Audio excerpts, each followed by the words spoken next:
Real estate photography, in my opinion, is one of the easiest and most consistent ways to make money as a photographer, but a lot of photographers disagree, and it's because when they tried to shoot real estate, they did almost everything wrong. So in this video, I'm gonna try to help you prevent doing that by covering the 5 biggest mistakes that real estate photographers make that keep them from being successful and, to be quite frank, keep them broke. And when people are broke, they don't stay in an industry long, and that is sad because there is so much potential in real estate photography. So I'm gonna go through those tips with you one by one, and make sure to stay around for the last 2 tips, because those I think have the ability to most impact your business. Mistake number 1 is the relentless cycle of gear upgrades. And before you leave this video, I know that is a very basic tip, but I wanna talk through it a little bit and then bring it full circle for tip number 5, which is really where photographers mess up. So we all know, and we've all heard the phrase, it's not the gear, it's how you use it. But then most of us as photographers completely disregard that advice and spend a ton of money on gear. And I'm not saying you can't go spend your money on gear. What I am saying is that a lot of photographers go wrong by thinking that getting that more expensive gear and constantly shelling out that money for upgrades is an investment into their business and is going to be something that helps them grow their business. That could not be further from the truth. And I, in fact, think it does the opposite, right? Because you're taking money out of your business and spending it on something that's not going to do anything for your business. And the reason I know it's not going to do anything is because in real estate photography, your photos truly just need to be good enough. I don't mean bad, I truly mean good enough, but any improvement past that point is a waste of time and can actually take you in the wrong direction. But even more importantly than that, upgrading to the newest piece of gear doesn't actually improve the quality of your photos, especially in real estate, because of the workflow that most of us shoot with. Camera just really doesn't make that big of a difference. So spending money on a gear upgrade is a complete waste of money. In my photo business, where we've done millions and millions of dollars of real estate photo shoots, we still use pretty affordable gear. Our photographers shoot with the Canon EOS RP and a 16-35 f4 lens, not even f2.8, and the drones we use are somewhere between $600 and $1,000. We don't shell out the $2,000 for a Mavic 2 Pro. That's completely not worth the money. And we don't do that because we can't afford it. I've obviously grown a pretty successful business. We do that because that's not what it takes to build a successful business. So take the advice and really live by the phrase, it's not the gear, it's how you use it, and you'll be a lot more successful. Mistake number 2 is thinking that improving your photo quality is going to grow your photo business and make you more money. I think we're all somewhat misled in this industry to think that the only thing that we're selling is the photos themselves. And at least in real estate photography, that could not be further from the truth. I often say that photos are really only 30 to 40% of the value we provide our clients. A lot of the other value is how fast we're able to get those photos back to them and how friendly we are and professional in front of their sellers. And maybe we have super access, which is a digital lockbox, so we can go shoot the house without the agent being there. I think that side of the business, the service side of the business, at least in real estate photography, is what makes more of a difference whether your business grows or doesn't grow. And here's the problem with the photo quality side of things. The more a photographer chases photo quality, the more they're not putting focus on those other things that actually grow their business. But even worse than that, usually getting better quality photos, even a couple percent improvement once they're past good enough, really will complicate a workflow. And that's why you see a lot of photographers bring in these really crazy complicated flash setups or all this other stuff that really isn't needed for normal real estate photography. And I can say that to be true because I've coached over 5,000 students and helped them start very successful real estate photography businesses, many of them going over $250,000 a year eventually, and none of them that do that use flash.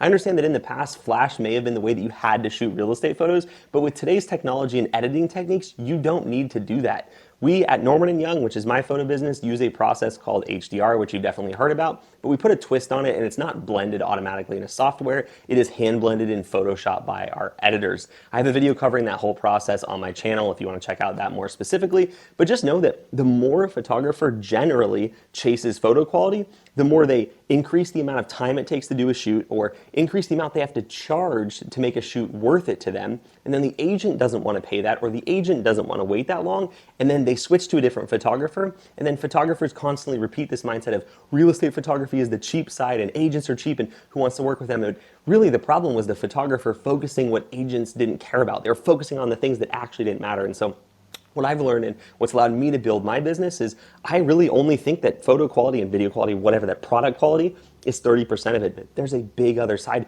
Even one good example is the system we use to deliver our photos and schedule our shoots. It's a super professional system. You can find more about that below. That's the kind of thing I encourage you to focus on, and don't waste your time on the photo quality rat race, that hamster wheel of just trying to get better and better and better and then pricing yourself out of the market and driving yourself crazy.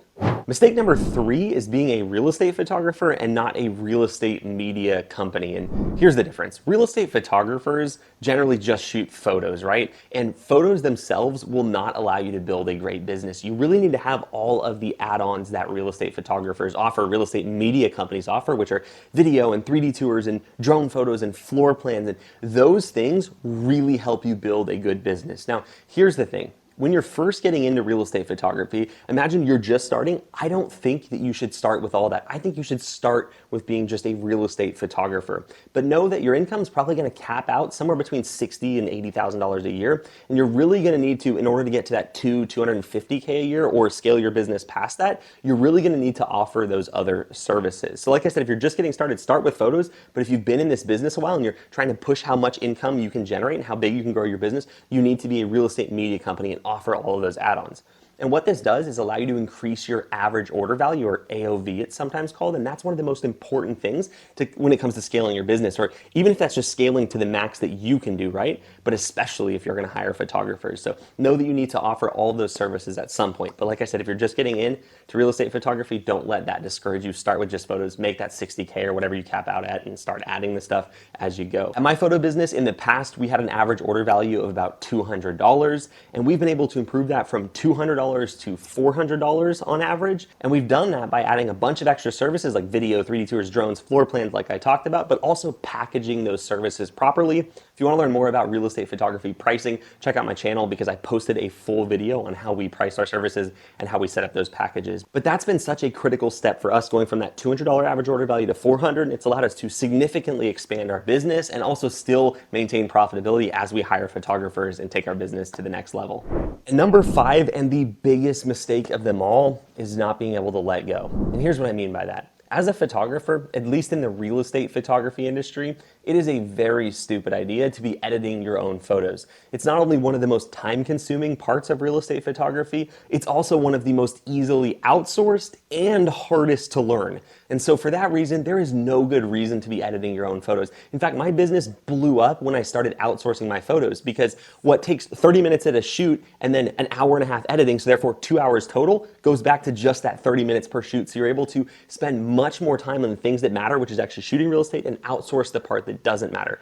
But here's the thing, so many photographers have a problem with that because they think their photos need to be a certain way in order for the client to like them, and that is absolutely not true. While your editor may be different than you, I would bet that most of the time they're actually better than you at editing, even if it's not your same style. And if you're able to let go of that and fully trust your editors to do work, and I'm not saying you can't check the photos and make some tweaks before you deliver them, but if you're able to take that step to let go, you'll be able to dramatically improve how much money you're able to make before you even have to hire, right? Because if you're editing your own photos, you're gonna have to hire much sooner and your profitability is not gonna be there, it's not gonna make sense. And if you're just a single photographer and you don't wanna hire, you're going to spend so much time doing something that is a low value task and less time that you'll have available to actually be shooting. So outsource your photos, and that trend continues, right? The letting go, which is the biggest mistake too. Maybe hiring photographers in the future, or maybe just being able to spend more time with your family. You need to let go of what you think the photos need to be and just make sure they get to that good enough threshold, and that is all. Anything above that is a waste. If you're brand new to real estate photography or just thinking about becoming a real estate photographer, I highly encourage you to check out my workshop link below. It's 1 hour long, it's value packed, and it will cover exactly how to get started as a real estate photographer and not make the mistakes that I just talked about. I'll see you in the next video.